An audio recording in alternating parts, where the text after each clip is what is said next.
News, सच जरूरी है। नमस्कार दर्शकों, आप देख रहे हैं MNS न्यूज टीवी और मैं हूं आपके साथ श्रद्धा तिवारी। तो आइए देखते हैं आज की खास खबर।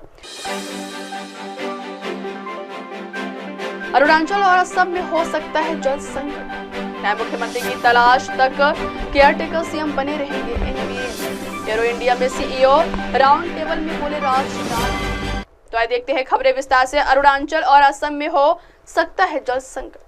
भारत के पूर्वोत्तर राज्यों में बाढ़ या सूखा जैसी आपदाओं के खतरे को लेकर अब एक नया विवाद उठ खड़ा हुआ है। बीजेपी सांसद दिलीप सैकिया ने लोकसभा में चीन द्वारा तिब्बत में ब्रह्मपुत्र नदी पर सबसे बड़े बांध के निर्माण को लेकर गंभीर चिंता व्यक्त की है।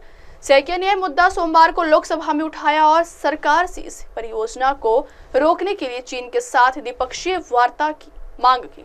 सैकिया ने कहा कि चीन का यह बांध अरुणाचल प्रदेश और असम जैसे भारतीय राज्यों के लिए खतरे का कारण बन सकता है। उन्होंने कहा कि इस विशाल बांध के निर्माण से पानी का बड़ा हिस्सा जमा किया जाएगा, जिसे बाद में या तो बाढ़ लाने या सूखा पैदा करने के लिए उपयोग किया जा सकता है। सैकिया ने जोर देकर कहा कि यह बांध, जिसे दुनिया का सबसे बड़ा बांध बताया जा रहा है, न केवल भारत के पूर्वोत्तर क्षेत्र बल्कि बांग्लादेश के लिए भी खतरे का कारण बन सकता है। चीन द्वारा तिब्बत में ब्रह्मपुत्र नदी पर बन रहे इस बांध को लेकर बढ़ती चिंताओं के बीच सैकिया ने सरकार से अनुरोध किया है कि वह इस परियोजना को तुरंत रोकने के लिए चीन से बातचीत करे। उनका कहना था कि यह बांध अरुणाचल प्रदेश और असम जैसे निचले क्षेत्रों में बाढ़ के खतरे को और बढ़ा सकता है। अगर इस परियोजना को सफलतापूर्वक लागू किया जाता है तो यह इन क्षेत्रों के निवासियों के लिए गंभीर खतरे का कारण बन सकता है।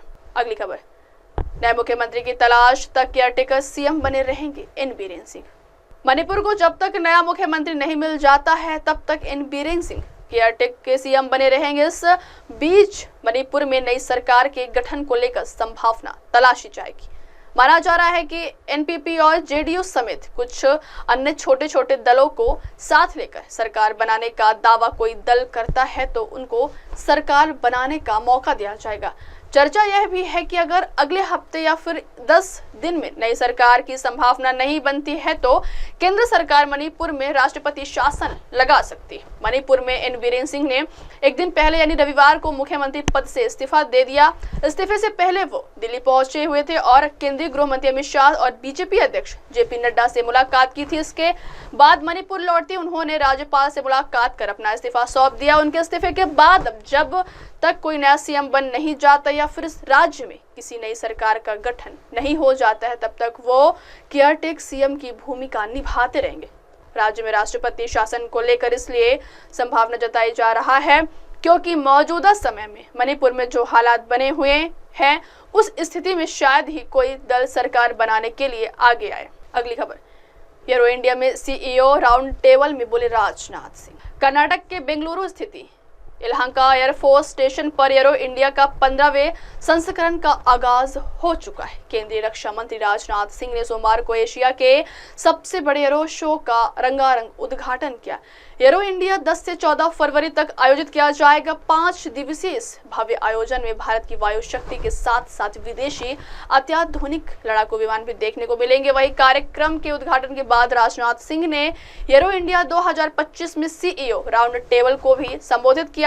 केंद्रीय रक्षा मंत्री राजनाथ सिंह ने arrow India CEO round table में कहा कि घरेलू रक्षा विनिर्माण अर्थव्यवस्था के लिए एक प्रमुख विकास स्तंभ बने जा रहा है। अब वक्त हो चला दर्शकों ब्रेक से लौटने के बाद देखिएगा देश और दुनिया की तमाम बड़ी खबरें। बने रहिए MNS न्यूज टीवी पर। नमस्कार। नमस्ते, मैं हूं वैशाली माड़े और आप देख रहे हैं MNS न्यूज। देखते रहिए MNS।